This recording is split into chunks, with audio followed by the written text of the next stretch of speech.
Hi, this is Scott Garibay, and today I'm going to talk about my complicated relationship with Slate.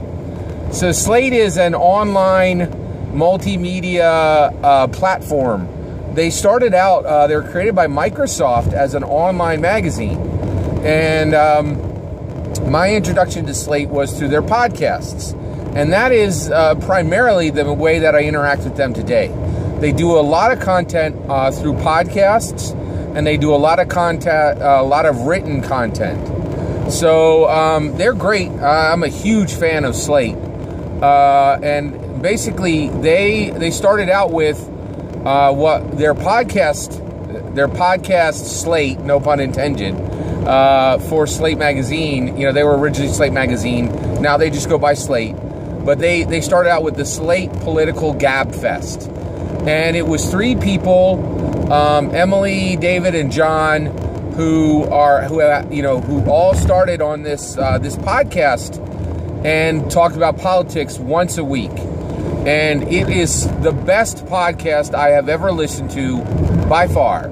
Far and away. Now I have a degree in political science, so of course I'm kind of a political wonk, and really love politics. And these guys do just a fantastic job of discussing politics in a very professional way, but in a really fun way, and in a way that is really, kind of comes at it from the perspective of culture and race and history and, just fantastic material, right?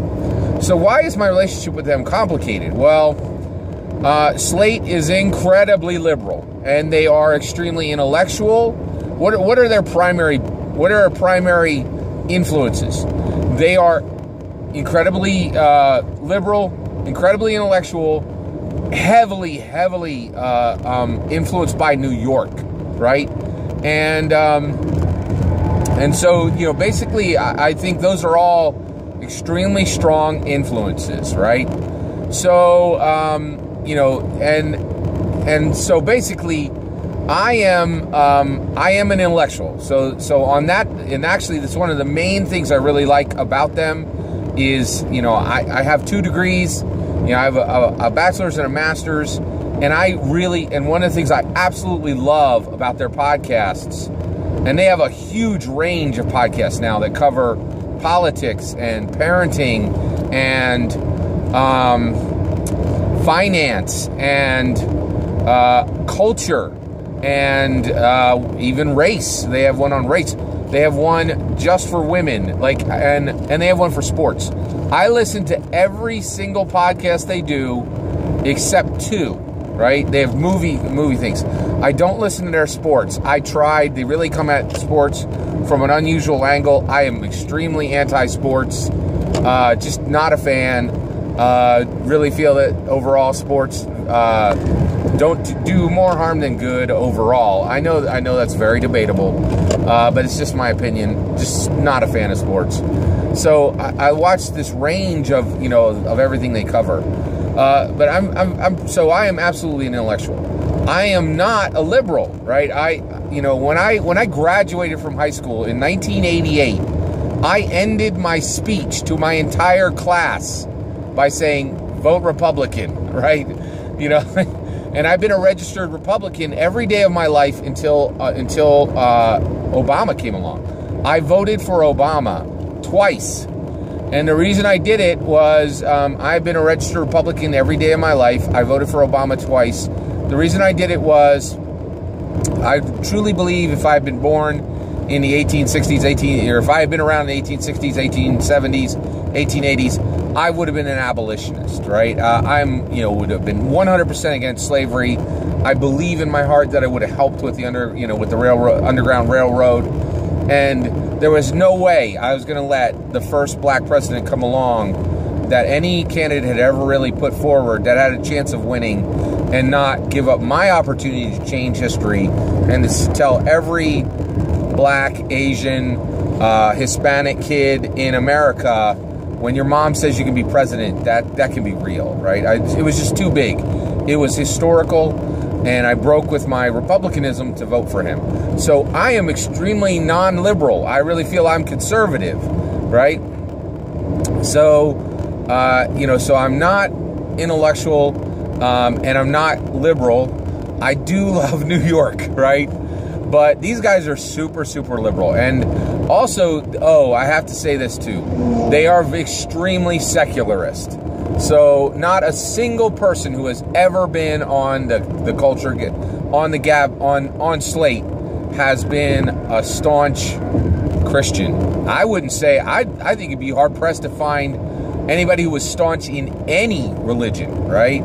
Let alone Christianity. So, so they're I'm non-liberal and I am absolutely non-secular, and they are secular.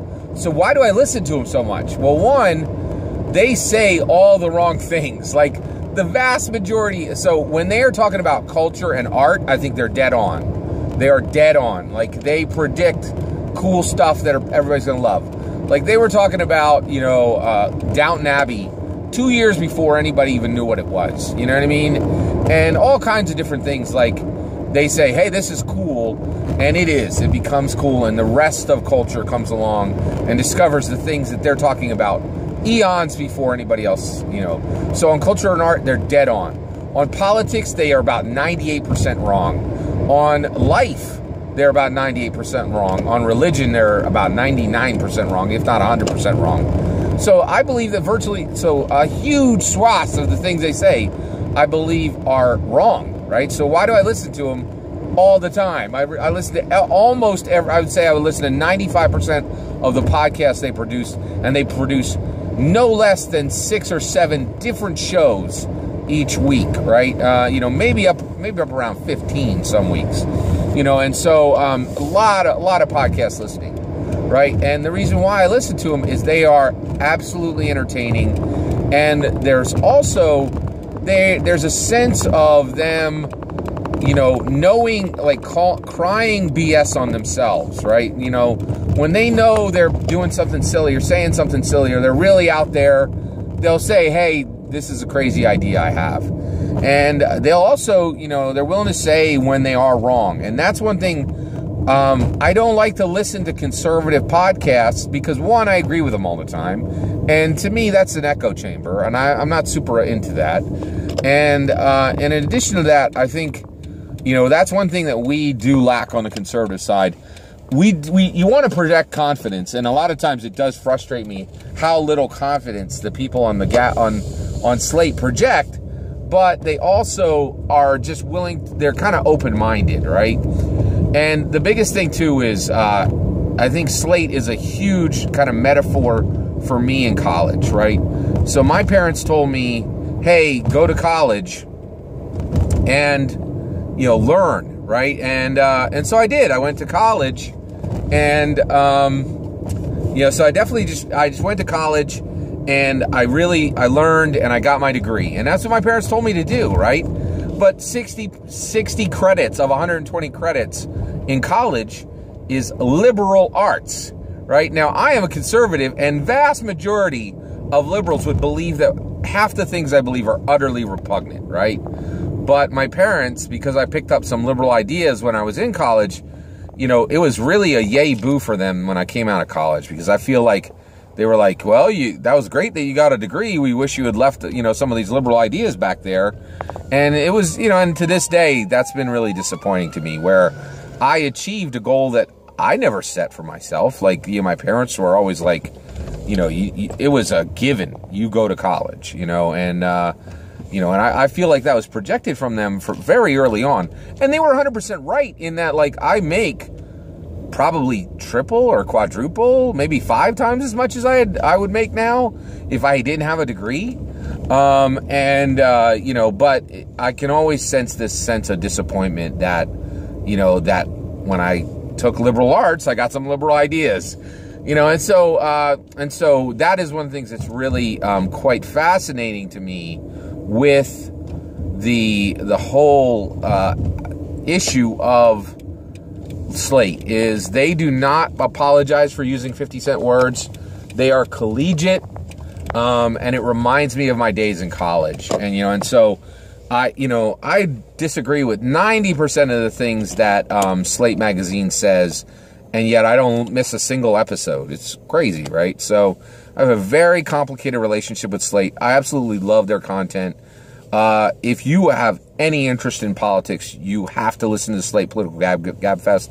Slate Culture Gabfest is fantastic. The Slate XX Gabfest, that's their women's Gabfest. Listen to it every episode. It's one of my favorites. They just have a slew of fantastic podcast content. Now, one thing that's really interesting to me, and I hope they figure this out, I don't think the world has figured this out yet, but podcasts are dead. So all audio content should immediately move over to YouTube, right? And I hope that Slate gets this soon. There's a whole lot of reasons for that. But you know, one of the things I'm worried about is I'm worried that I could lose these podcasts because they're not understanding that audio is just a component of video. There's no reason to not just cut a video, use the audio, and just have a still picture for your video. And the whole world, I think 5 years from now, everybody's going to figure this out. So it's going to be interesting to see, and I hope they figure it out soon. Thanks for listening to me talk about Slate. Absolutely love Slate. I have a very complicated relationship with them, but definitely go check out Slate. They create some great content. Take care.